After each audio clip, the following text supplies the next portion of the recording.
So, Christopher, tell us a bit about Category Pirates. Tell us a bit about the podcast. Tell us a bit about the books that you write. I mean, it seems as if you are everywhere. I'm exhausted just listening to you here say that. So I, like many of you in this room, am an entrepreneur. And like many entrepreneurs, entrepreneurship for me was not a way up in the world. I'm the product of a single mother, a working class single mother. I have 5 or 6 learning differences that I didn't know about in school. So I got thrown out of school at 18. I don't have a high school diploma. And so with no other choice other than manual labor, I started my first company, and that was almost 40 years ago now. And so for me, like many of you, entrepreneurship was a way out, not just a way up. And so over the last 40 years, I've started a handful of my own companies. I've been chief marketing officer of 3 publicly traded companies.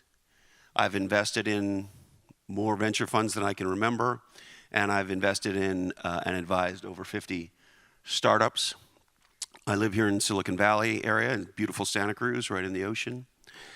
And what category design is about is a very big aha that sort of fucks with a lot of people's heads. And it goes like this. This is a PG-13 event, so... Oh, it is? Just my... You didn't get everybody to sign the waiver?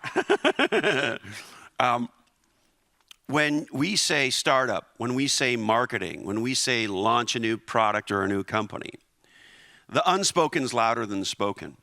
And what most people mean when they say that is, we are going to launch a new company, product, brand into an existing market because we have a better product, better, faster, cheaper, smaller, bigger, shorter, taller, fatter, skinnier, whatever.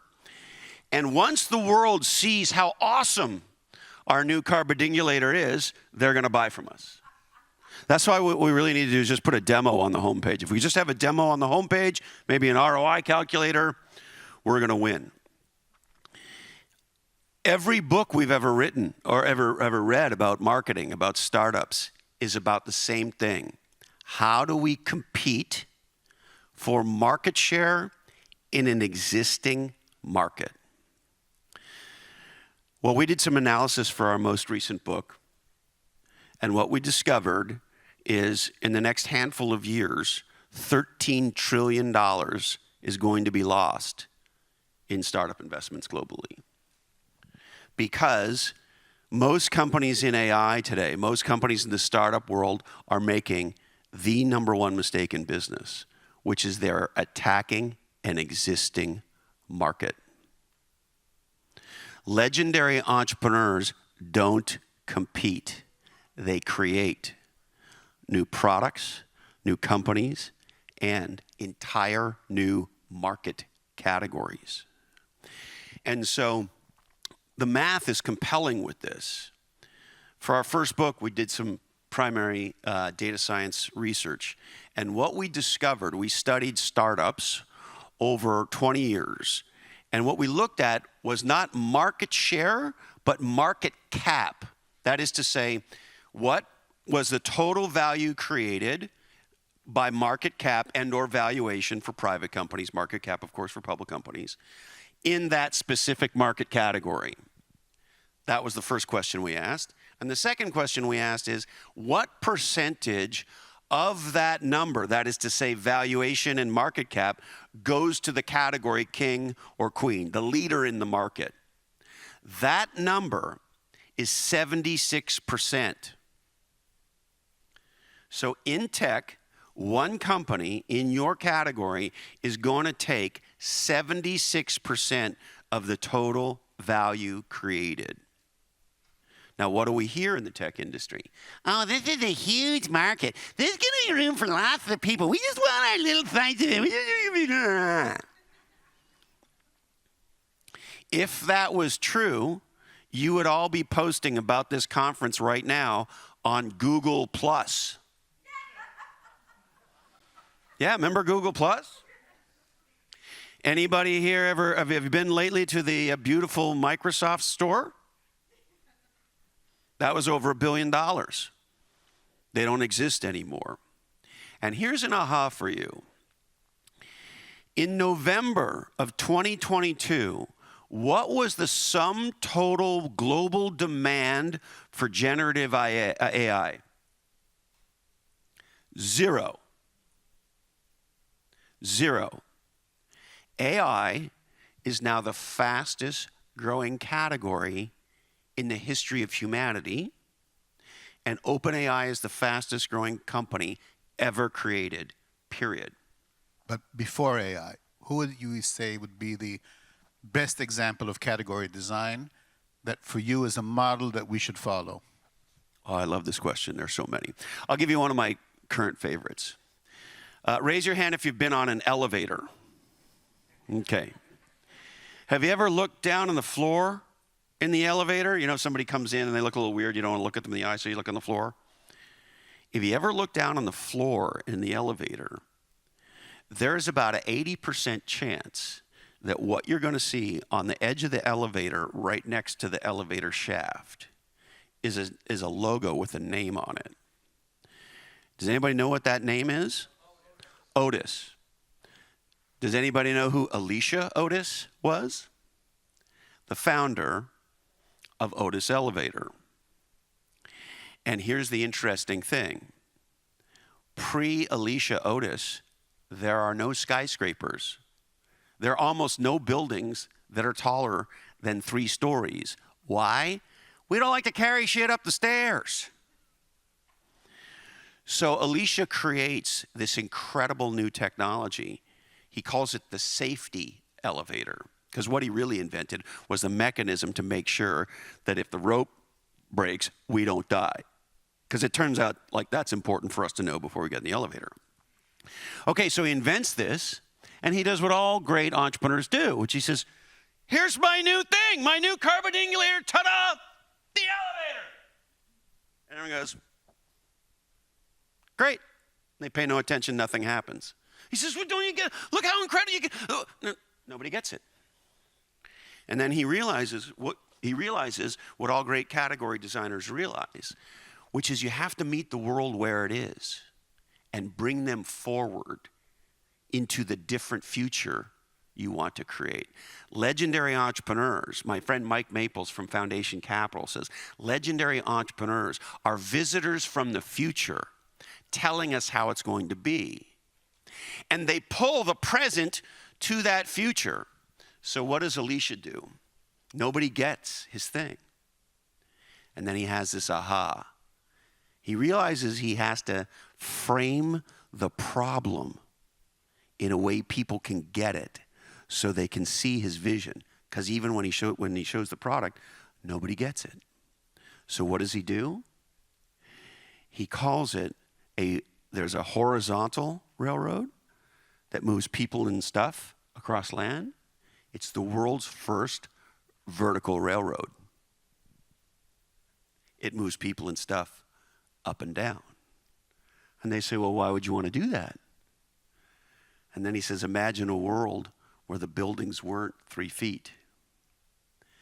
And then everybody has the same aha.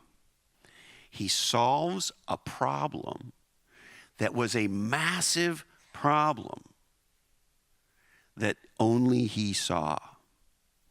And once he taught the world that, they couldn't unsee it. And here's the other thing. Otis is still approximately 80% market share in elevators. That's what legendary category designers do. Amazing. And in more recent times, who would you say over the last 20 years took that Otis example and executed in something that we use today? I mean, we use elevators, but in addition. Everything you can imagine. Here's the interesting thing about category design. It's been described as a new lens on business. And once you have the lens, you see it everywhere. So just think about our lives today. Now, let's see if people will tell the truth. Raise your hand if you take your smartphone into the bathroom. Okay. Now, raise your hand if you're old enough to have gone to the bathroom without your smartphone? Okay, great. So that was Jobs creating a different future. And we now live in that different future, and we don't even know it. Sarah Blakely is the most successful self-made female entrepreneur in the United States of America. Does anybody know what she's the inventor of? Spanx. Now, this is not a product I own myself, but I live in a house with a female person, so there's a lot of that shit in my house.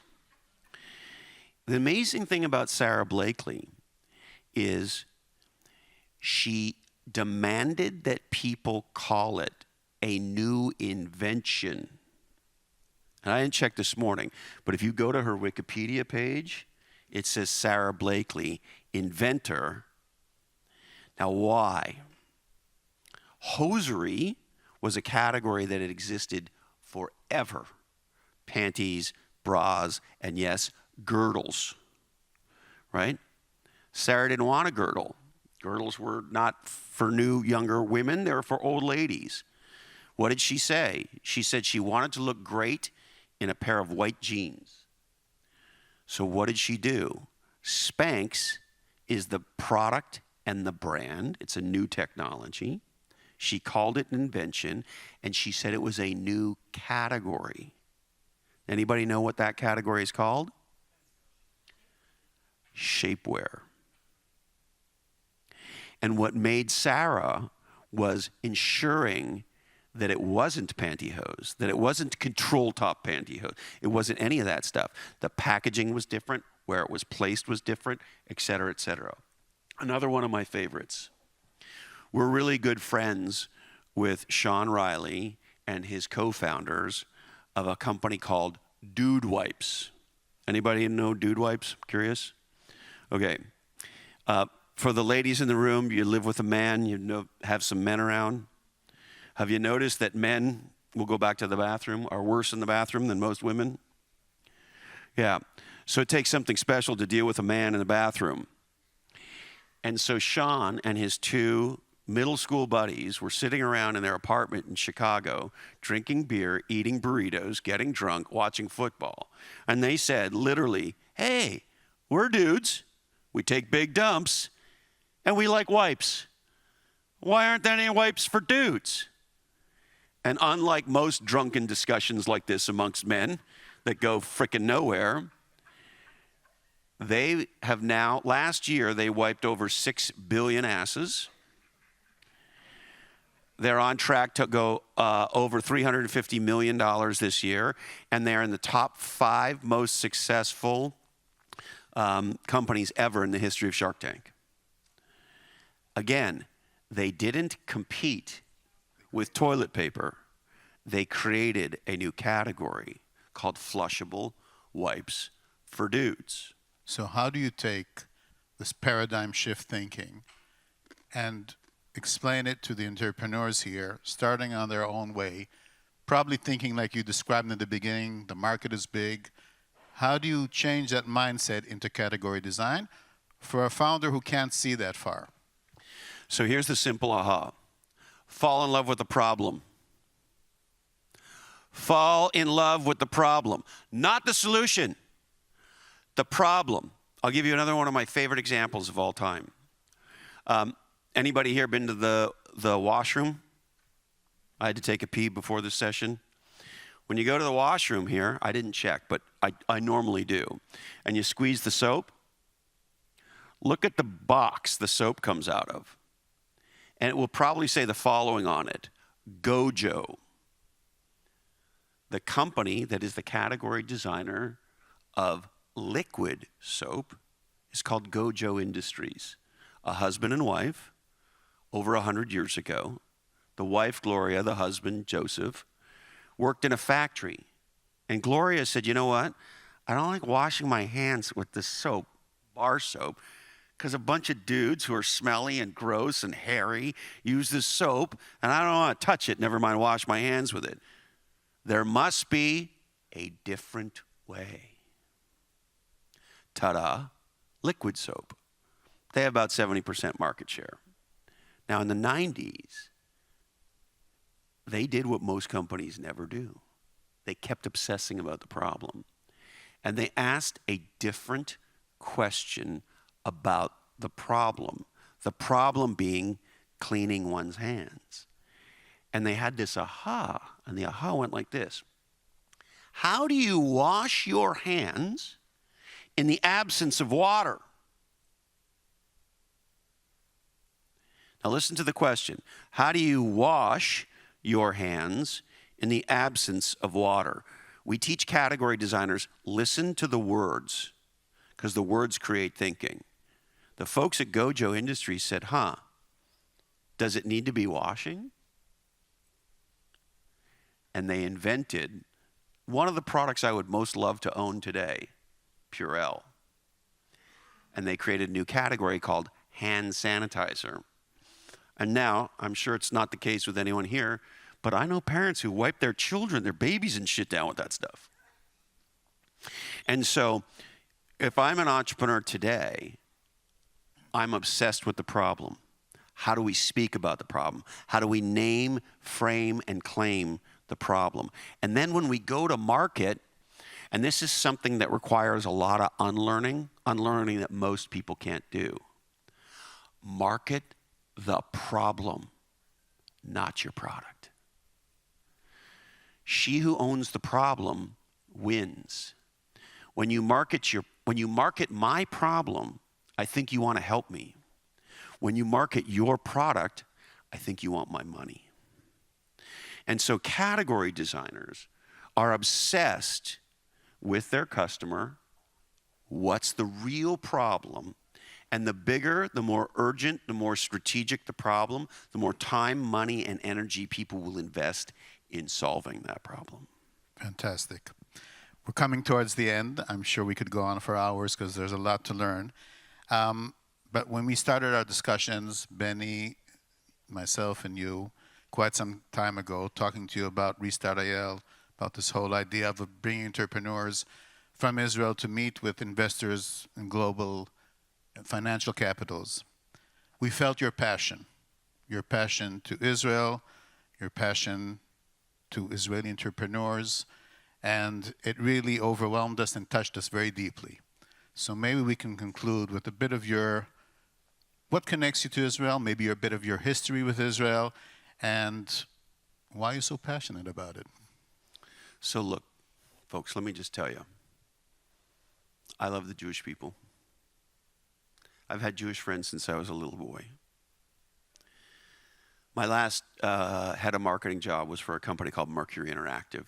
In 2006, we sold Mercury Interactive to Hewlett-Packard for $5.5 billion. Giora Yaron, who some of you may know, one of the godfathers of Startup Nation, was our chairman. He's a dear friend and mentor of mine. And at the time, it was the largest software transaction in the history of Israel. And I've worked with many Israeli entrepreneurs, and I continue to work with many Israeli entrepreneurs. So that's the first thing. The second thing is, my grandfather, Jack, served in World War II. Born and raised in Scotland, working class guy. And he, like so many others, put his life on the line to stop that evil. And I'm 57 years old, so when I was a little boy in the 70s, I idolized my grandfather. I still do. He's my hero.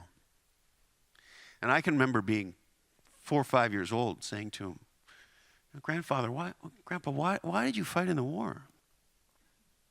And back then there were a lot of war movies and the Guns of Navarone and all these, and there were toys and G.I. Joe. And World War II was very still present in the 70s. And as a very young child, I will never forget what my grandfather Jack said to me. He said, I fought in that war in the hopes that you had never faced one. The second thing I want to share with you, I was supposed to be here yesterday and I had to cancel. I didn't want to. But I want you to know why. On October 1st, 2019, 6 years ago soon, 4 evil men at 3 a.m. attacked a person I love, a person I considered a brother. His name's Tushar Atre in Santa Cruz, California, in one of the most brutal home invasion, robbery, kidnap, and murders that you could possibly imagine. If I told you what happened, you would be sick. There are 4 killers. This March, after 1,982 days, the first killer was sentenced in Santa Cruz, California, to life with no possibility of parole. And today, that evil piece of shit is in Ironwood State Prison in Blythe, California. Yesterday was the very beginning, opening statements of the second trial. And if you see where Benny is sitting, that's how far the killer sits from me in open court.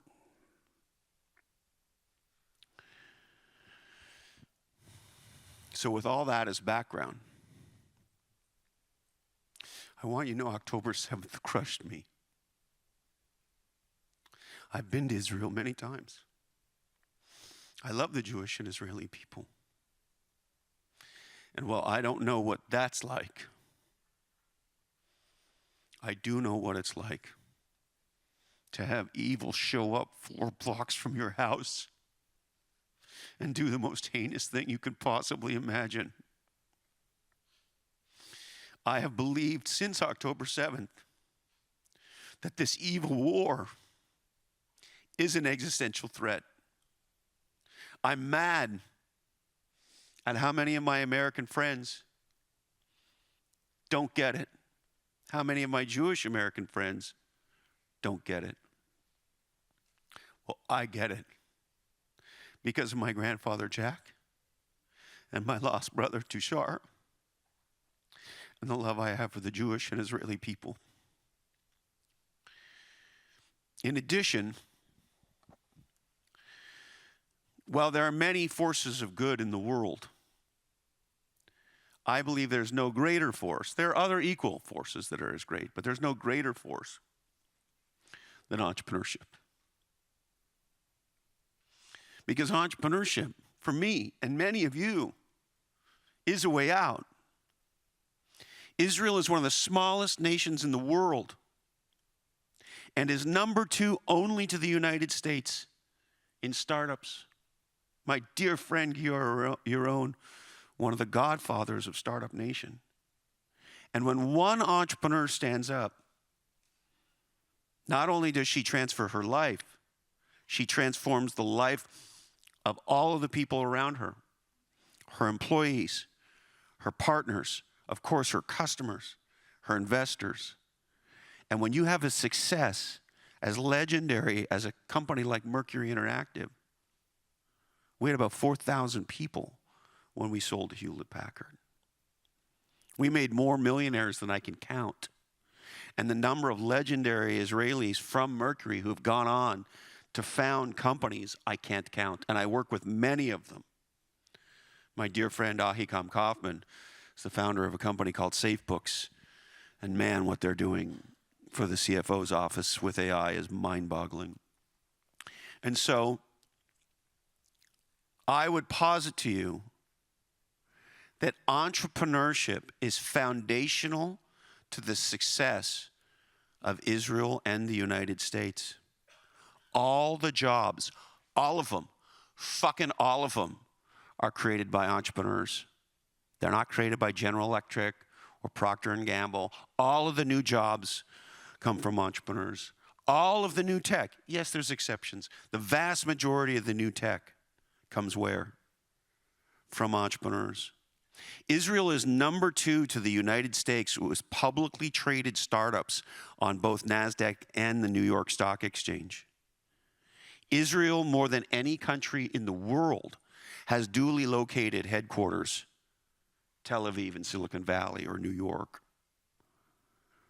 The relationship between the United States and Israel in entrepreneurship, I would posit to you, is one of the most important things on our planet.